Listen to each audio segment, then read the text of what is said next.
Hope you get overtime. I apologize. Okay, where's our chart people at? Chart's over here? Right here, sir. Okay, thank you very much. I have introduced a resolution today with Senator McConnell, and the purpose of the resolution is to let the House know that the process you're engaging in regarding the attempted impeachment of President Trump is out of bounds. It's inconsistent with due process as we know it. It's a star chamber type inquiry, and it's a substantial deviation from what the House has done in the past regarding impeachment of other presidents. And one I can speak of very firmly is the impeachment of President Clinton.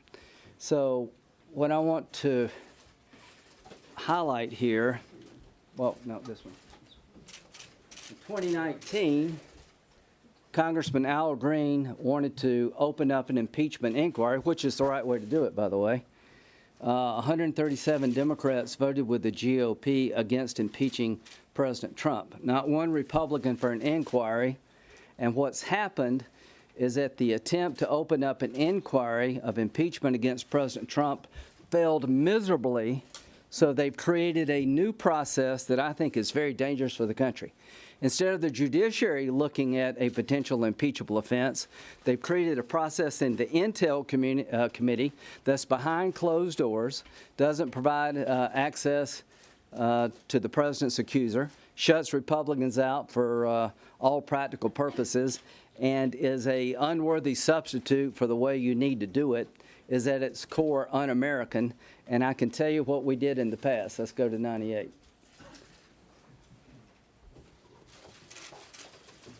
In 1998, in October, we had an impeachment inquiry vote on the floor of the House. I was there. 31 Democrats voted to open up an impeachment inquiry. And after that inquiry, where's the other chart? These were the rights given to President Clinton, his team, and members of the minority. None of this exists today. What's going on is a runaround the impeachment process, creating a secret proceeding behind closed doors that fundamentally is, in my view, denies due process.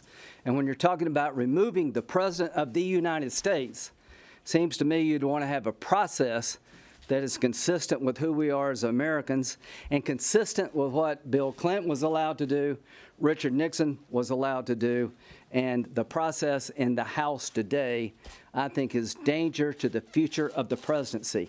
Because if you can drive down a president's poll numbers by having proceedings where you selectively leak information, where the president, who's the subject of all this, is pretty much shut out, God help future presidents. I've got 41 co-sponsors on the Republican side and climbing. And here's the request. If you believe you have a case against the president, vote to open up an inquiry, allow Republicans to have a say, make sure the president is allowed to participate in a meaningful manner like we did in the past. That's the way to do it. What you're doing today, in my view, is unfair to the president and is dangerous to the presidency. And I think 41 Republican senators and growing is a strong signal to our House colleagues that you're off script here. There's a way to do it, a right way and a wrong way, and you've chosen the wrong way. Yes, ma'am. Chairman Graham, your committee interviewed half a dozen people behind closed doors in your Russia investigation. Donald Trump Jr., Glenn Simpson, Robert Goldstone, and then you released the transcripts at the end. I didn't interview any of these witnesses. That was pretty much intel. So this is the judiciary. Yeah, this is what I'm saying. This is not an informal. We're looking at the Russian investigation. Mueller testified.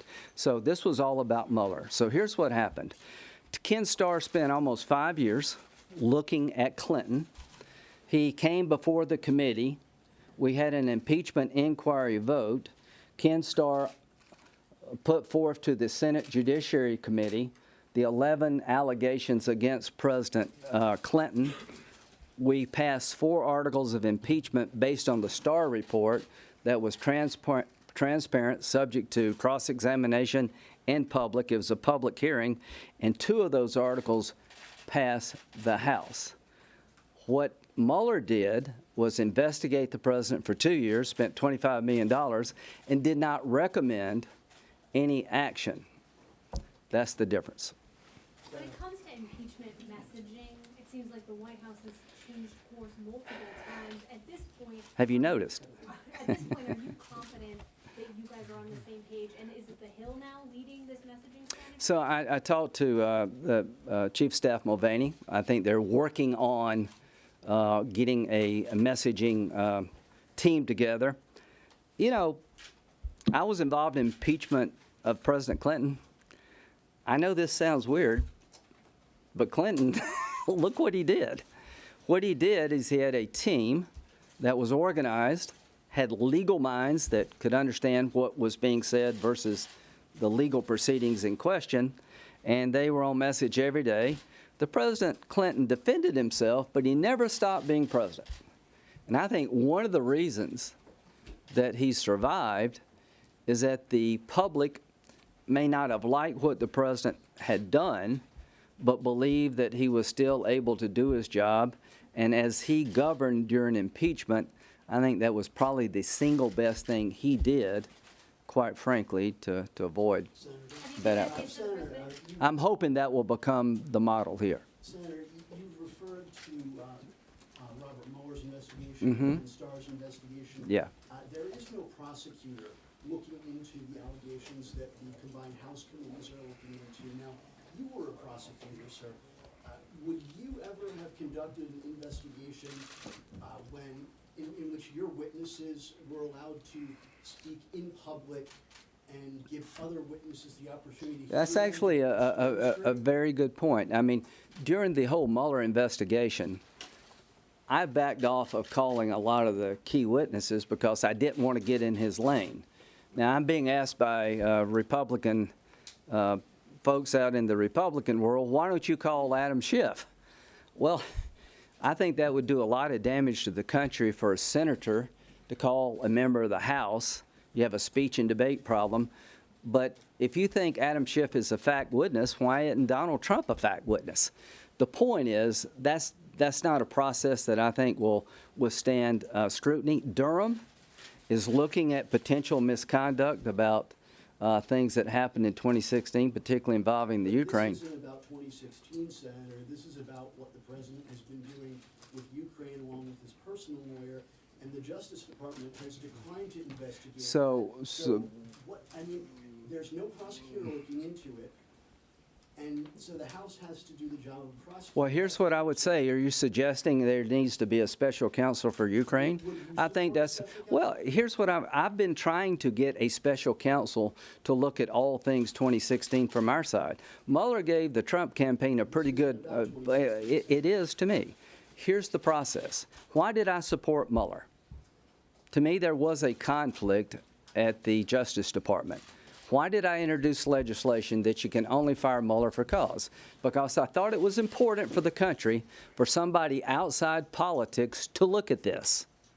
I think somebody outside politics should look at the things that I'm concerned about in 2016. You may not be, but I think the FISA warrant application could be considered a fraud on the court. We'll see from Horowitz. I'm not a prosecutor.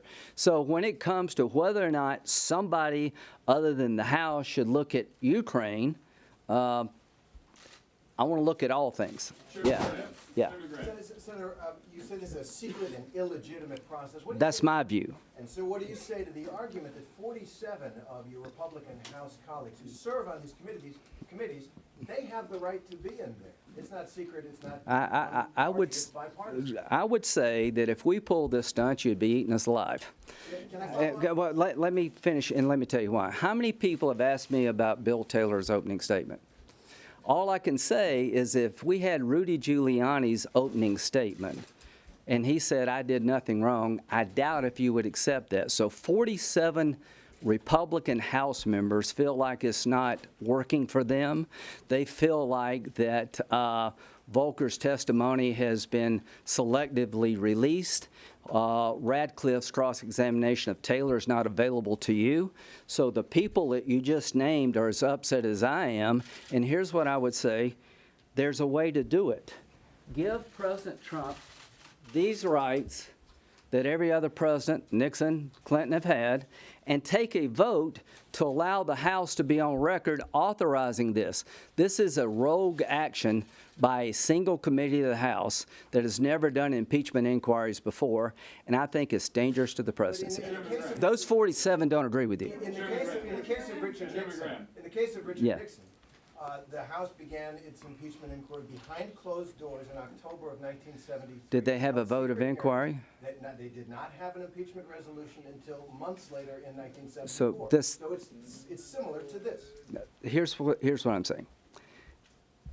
Nixon eventually resigned. Peter Rodino designed the process. I remember the Watergate hearings very well. Jim Rogan, who was an impeachment manager with me during the Clinton impeachment, went up to meet with Rodino to try to find out how they did it. And Newt knows this better than I do. I think the American people were not with us on substance when it came to Clinton, but I do believe what we did very much mirrored the Watergate way of doing business. I remember the Watergate hearings. I don't remember any hearings in public about whether or not Donald Trump did something wrong in the Ukraine. And here's what, this is why Republicans are so frustrated. If we had done this to a Democrat, you'd be eating us alive. If we took an opening statement of a witness and said, there, doesn't that look bad? You'd want to know, well, did anybody question the witness? How did cross-examination go? So we believe that a lot of people want to get Trump, and they don't give a damn about how they get him. I'm not telling you what he did or didn't do. I'm telling you what they're doing in the House is dangerous for the country. What can you tell us about your lunch today with the president? It was good. We had beef. So here's some news. We had a Situation Room briefing by General Milley about developments in Syria. There were 8 or 10 senators. There's a plan coming together from the Joint Chiefs that I think may work, that may give us what we need to prevent ISIS from coming back, Iran taking the oil, ISIS from taking the oil. I am somewhat encouraged that a plan is coming about that will meet our core objectives in Syria. As to the lunch, he felt like from the time he's become president, he's been hounded about things he didn't do. He feels like that it never ends, and that when it comes to Donald Trump, nobody really cares if he has a fair day in court but a handful of Republicans. I don't know what to tell him other than I told him every time he said Mueller was a witch hunt, which was like every day, I said I'm not going there because I actually know Mueller. And when I introduced the resolution making sure Mueller could not be fired unless there was cause, he didn't like that, but I said, Mr. President, I know you're frustrated. There's nothing worse than being accused of something you didn't do. It just eats away at your soul. And we made it through Mueller. We didn't do any real damage to the idea of nobody's above the law. I think Mueller had a really good opportunity to look at all things Russia and Trump. Now here we are again with the Ukraine. I've told you what I think about the phone call. To me, it's not an impeachable offense. I've got no problem with the phone call. But you got other people coming forward. You got the president of the Ukraine saying, no, there was no quid pro quo. All I am saying is that you tried an impeachment inquiry vote and you failed, and now you're creating a process in the Intel Committee that I think is Star Chamber-like and it needs to end. Senator, if this goes, Senator, if the Senate ends up having to sit in a trial, how does a vote on something like this not totally taint the jury pool? Well, if you think impeachment is a non-political event, you're wrong. There are court hearings in South Carolina. Let me tell you about the first one I ever had. I represented a guy for speeding. We went to the magistrate. We had a trial, and the magistrate was the highway patrol officer's uncle. That didn't go well.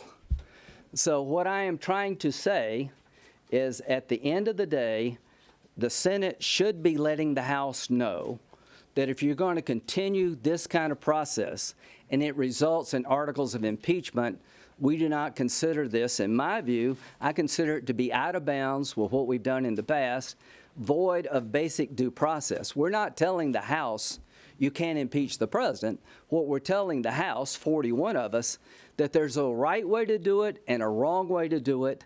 And let me tell you about being a juror. I sat there for 5 weeks in the Senate, and a juror made a motion to dismiss. In a court of law, juries can't get up and say, I want to dismiss the case. So this is 1 part legal and 2 part politics. And what I'm trying to tell Republicans out there, that it is okay for the Republican Party to insist that Donald Trump be treated fairly.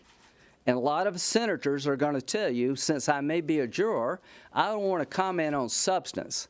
But I'm hoping we can get most Republicans to comment on the idea that the impeachment proceedings as currently constituted in the House are unfair and dangerous.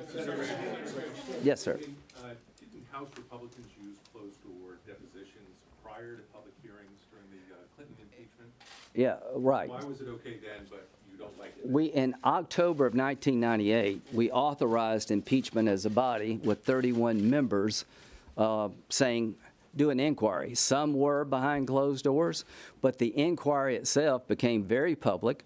We had the star hearing to start it off with, but the president participated in a very meaningful way. So what's missing here is the House authorizing this inquiry. What's missing here is the 47 Republicans you talked about that are participating feel like it's not a fair process. They can't participate in a way that's meaningful. Yeah. If the Senate had tried to interfere with the House impeachment process back in the 90s under Clinton, how would you have reacted? I think if we were doing this, you'd be beating the shit out of us. I think if a Republican were doing to a Democrat what we're doing, you would be all over me. And I think it says a lot about people in your business, with all due respect. I am confident that if we had an Intel Committee inquiry involving a Democratic president where we selectively leak stuff, you would be calling us every kind of bad name and we would deserve it. So what I am saying is there's a right way to do it and a wrong way to do it, and this is a dangerous way to do it. One more question. Yeah. Yeah, well, we'll let you both. Okay. Just quickly right now, you're focusing a lot on the process. The Democrats have made clear that they want to release the transcript and hold public hearings. Should the White House change its messaging on So here's what I'm saying. What they're doing is selectively leaking information to drive the president's poll numbers down and to drive the momentum for impeachment up. Everything coming out of this Star Chamber process is being leaked by Democrats. They said, you heard Bill Taylor, I was breathless. Well, the point is, you don't know what Bill Taylor was asked. We don't know if he was cross-examined and what unfolded. So what you have here is a hearing, a process that is, to me, not sufficient for due process, is being used in a politically dangerous fashion. If you open up one of these things in the future against a Democrat, and we selectively leak things and we shut out the Democratic president from having a chance to participate, please use my words against us. Thank you, Senator. I just wanted to follow up a little bit more on the lunch and in general the Okay. reaction that you've gotten from the White House and from the president himself. Can you tell us a little bit more about what Yeah, I he'd can. like you to do? Is he supportive of this effort? Did he talk about being more aggressive on his behalf? This is right. And have you heard from him over the last 10 days or Right. so that the witnesses have been coming out about his frustration? Right, yeah. So he was in a good mood. He appreciated the lunch. He would like the process to be exposed for being basically unfair. He keeps telling us he did nothing wrong. He keeps telling me that the phone call was perfect. I'm saying, Mr. President, the phone call was okay with me. He feels like it never stops, that he's been in office, 3 years now, and every time he turns around, there's another reason that his family, his friends, he's got to pay legal bills, and that he feels like he doesn't have a real fair chance of being president of the United States. He thought it would be over with Mueller. And here's what I would say. I don't know what's going to happen in terms of Ukraine. I've got my own view about the letter. I'm not here to tell you that Donald Trump's done nothing wrong. I'm not here to tell you anything other than that the way they're going about it is really dangerous for the country, and we need to change course while we can in the House, because what's happening in the House, in my view and the view of at least 41 Republicans, is not acceptable. Thank you all.